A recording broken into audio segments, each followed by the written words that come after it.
Usher Raymond IV, the singer, songwriter, and actor known as Usher, is used to being in the nation's spotlight.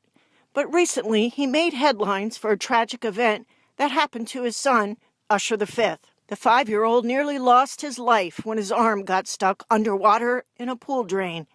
Reports indicate he has made a full recovery. According to the Centers for Disease Control, every year about 700 children under age 15 aren't that lucky. 19-month-old Edna Mae McGovern was known as M to her family. I proceeded to put groceries away.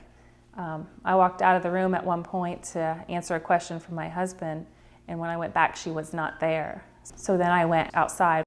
What M's mom found outside her Coral Springs, Florida home would change her family forever. When I caught the reflection of M floating in our pool, I immediately just started screaming, and I ran around to the opening of the fence and just held her. Her husband performed CPR. After a week, M's brain activity stopped, and she was taken off life support.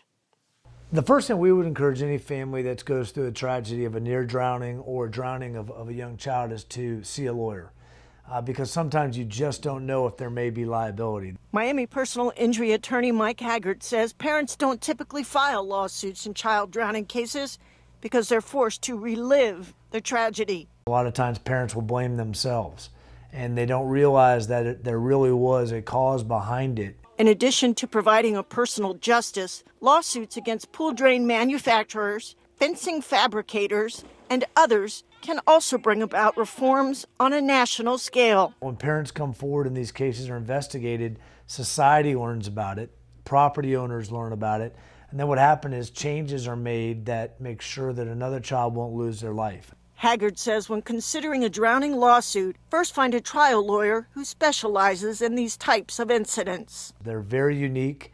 Different laws apply, not only national, statewide laws, but county ordinances and city ordinances and different type health codes that a typical trial lawyer or a general practitioner will have no idea about. Lawsuits can bring justice and affect broader change, but they can't bring a child back to life. You have children, you have a pool, you have water, there's no peace of mind. According to Kim Burgess, executive director of the National Drowning Prevention Alliance, the best way to protect a child from drowning is parental or adult supervision. Beyond that, make sure your child can swim when he or she can crawl. Install door alarms and door locks, and check state and local laws for fence and gate requirements. Both Burgess and Haggard want society to look at unintentional drowning like any other child death. It must be investigated so we know how it happened and what we can do to avoid it in the future. In Fort Lauderdale, I'm Amber Statler-Matthews with the Lawyers.com channel.